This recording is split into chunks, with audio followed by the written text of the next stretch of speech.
Putin is testing us. He wants to see if he can get away with saying, "Oh, it was just an accident, fog of war kind of thing," because I think it would be a test of our resolve.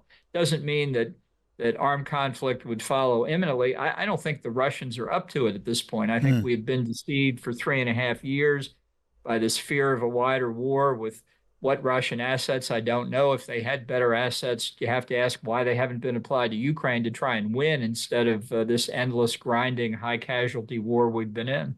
Now, as we've been discussing and reporting, Russia having violated NATO's airspace, that has raised lots of questions. Israel, of course, striking Qatari territory in its efforts to take out Hamas leaders, and America. Well, where is America in all of this? Let's now talk to Donald Trump's former national security advisor, Ambassador John Bolton.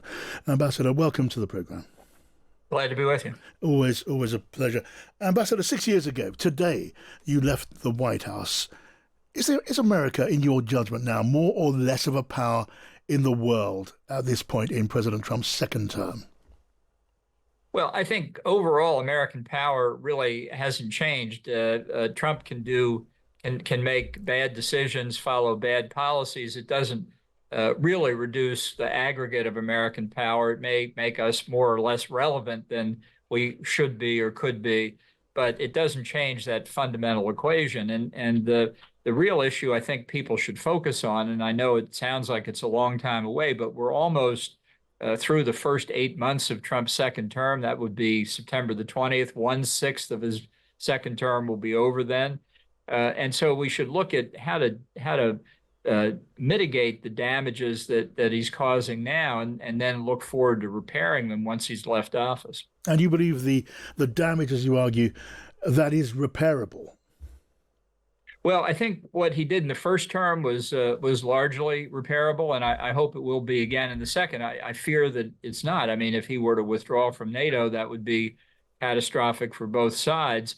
It doesn't look like he's ready to do that at the moment, but see what next week holds. Okay, I want to move on to some particular questions which are pressing in the news agenda, as you know, today. Before I do, though, a piece of news which is very prominent in our reporting, in the headlines, and the news bulletins here in the UK. Now, I'm guessing you may well be aware of all of this. It concerns Lord Mandelson, the British ambassador to the United States, who is facing calls now to resign or be sacked over his close past friendship and his dealings with Jeffrey Epstein. Now, President Trump was, of course, a close friend of Epstein for a number of years. Do you feel that being close to Epstein in the way that Peter Mandelson was, and he now says he regrets, will that count against him in any way in Washington? Well, I don't think so, since it so far hasn't counted against Trump. Trump says, and there's no reason to think otherwise, that he didn't engage in any of the activities for which Epstein is so correctly condemned, for trafficking, for all of the abuses of the victims that he committed. Nobody's ever said Trump engaged in that. And that's what the big quandary is when you hear Trump over and over again say it's fake news, let's move on, let's not discuss this any further. For somebody whose base was calling for transparency on Epstein for so many years, for Trump now to say, I don't care about transparency, is what keeps the issue alive.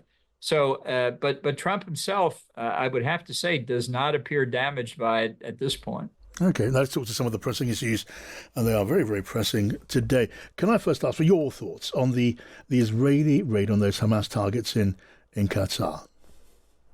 Well, it's from the U.S. point of view, you never want to see one ally hit another ally. We've got a critical Air Force base in Qatar. I've been there myself many times. I've dealt with their leaders. They have done things the U.S. has asked, like help mediate the negotiations with the Taliban in Afghanistan, like help mediate discussions between Hamas and Israel. You can like that or not like that. I'm not a fan of either of the negotiations, but their response, which is perfectly legitimate, is we did what the United States asked us to do. So it's not an ideal circumstance. On the other hand, I think if the United States had found 9/11 terrorists in a country where we thought we could send them their just desserts, I think we would have struck as well. So it's not happy that this has happened, but I think if you've been through a major terrorist attack like we have or the Israelis have on October the 7th, you can understand their logic. Okay, so understanding Israel's logic, what about the impacts of what was done? Because we all heard President Trump yesterday saying that the interests of America and Israel were not served by this attack on Hamas in Qatar. Do you agree this was in some way damaging to Israel and to the United States? And if so, what was the harm that was done? Well, he equivocated on it because he said it was a good thing to go after the Hamas leaders. And so the issue that's posed is if you're a terrorist, can you be immune from retribution simply by hiding in an allied country? And they apparently thought they could for quite some period of time. I wish it didn't have to come to this because I think there is damage caused. You can't deny it. But I also understand why Israel did it. And I think on the Republican side in Washington, what they did will get a lot of support. Right. And so, look, recognizing that you do have sympathy, you empathize with Israel's position on this. When it came to President Trump rebuking Benjamin Netanyahu so openly as he did yesterday evening and telling us all that he had reassured Qatar there would be no repetition of this attack, do you support what the president said and did in that respect? Well, I support the idea that we ought to find ways to eliminate Hamas as a functioning military and political organization without conducting military operations against our own friends and allies.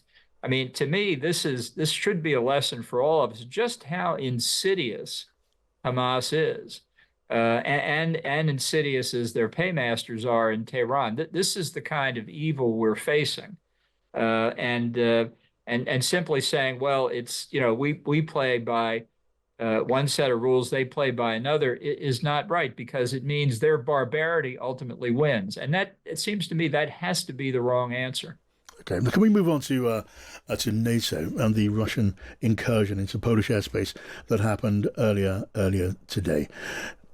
What do you make? What are your thoughts on that incursion? Now, for some time now, long before President Trump began his second term, you were concerned about America's relationship with NATO. You've been concerned, and you repeated it today, that Donald Trump may pull away from NATO in some way. Now, given that is your position, how should NATO respond to the operations, the actions of Russia in testing their resolve with that invasion of drones yesterday? What would be the right answer to that test? Well, better and stronger sanctions against the Russians. It's very hard to believe that this was an accident. We don't know the exact extent of the attack, but apparently it went on all night. Apparently these cruise missiles were launched from Belarus. If you look at a map, it's pretty hard to say, well, we were aiming at Ukraine, but unfortunately they landed in Poland. I find that very hard to believe. I think this was a test of NATO. Yes. And I think we need to respond accordingly. And I think what it also should show, and I hope will in the United States, is notwithstanding Ukraine is not a NATO member, what happens in Ukraine obviously affects U.S. security and the security of our NATO allies. That's why this support for Ukraine in this war is justified and should be continued. Yes. Now, what I would say is, as we look for stronger sanctions, both Europe and the United States ought to abandon the idea that the structure of the oil and gas sanctions we set up to try and drive down Russian revenues, but to permit Russian oil to continue out on international markets under a price cap was a stupid idea from the very beginning. If we're going to go after Russian oil and gas, go after it.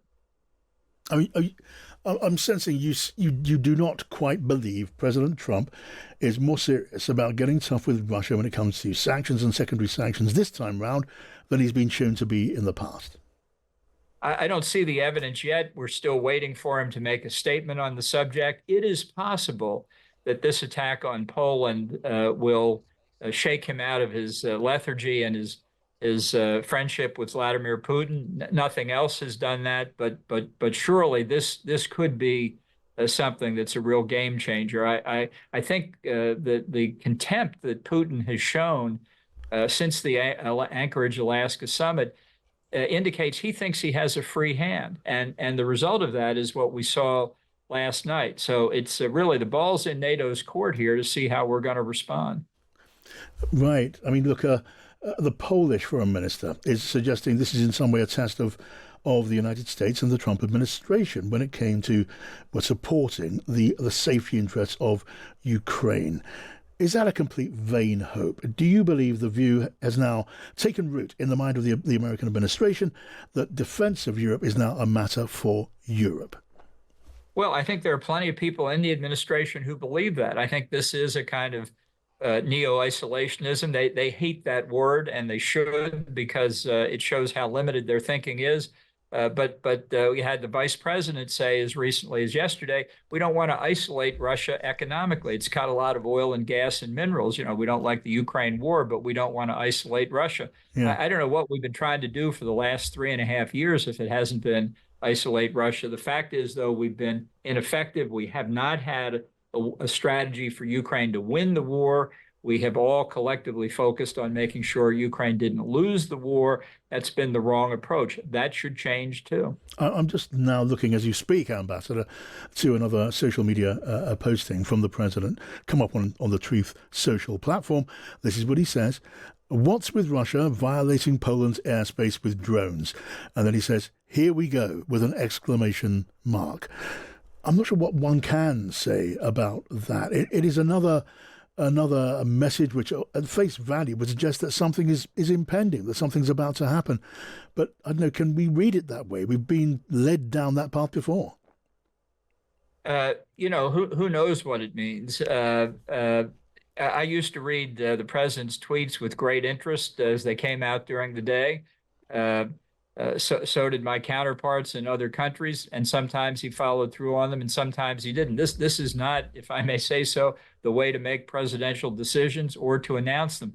How about a meeting of the National Security Council chaired by the president to consider what the facts are and what our options are? That would be one way to make a considered decision. I'm not aware that such a meeting has been held or is even scheduled. Okay, this is a question, I guess, of judgment based on your experience and having, as you have, watched Vladimir Putin and the development of his style of leadership and the way that he expresses his ambitions, the way that has developed over years.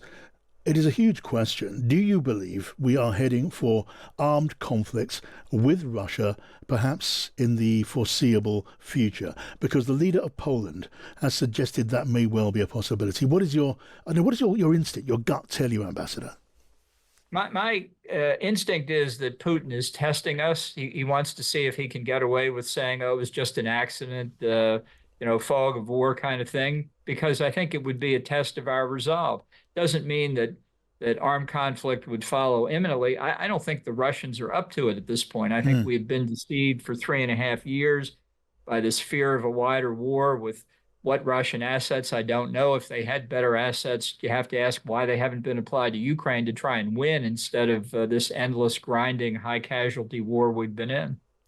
I mean, that's an interesting question, which begs another, I think, final question. Is it time, in your judgment, for the West, for NATO to test the resolve of Vladimir Putin? At the moment, he seems to be exercising a veto over the possibility of NATO forces moving into Ukraine as and when peace or a cessation of hostilities comes around and helping to guarantee the peace. It is within the power, one can argue, of those NATO members to say, we're going to do that. When peace comes, and it must come sometime, we will do that. And if Putin dares to cross the line and engage or threaten to engage those forces, then that's on him. Is that something you would recommend?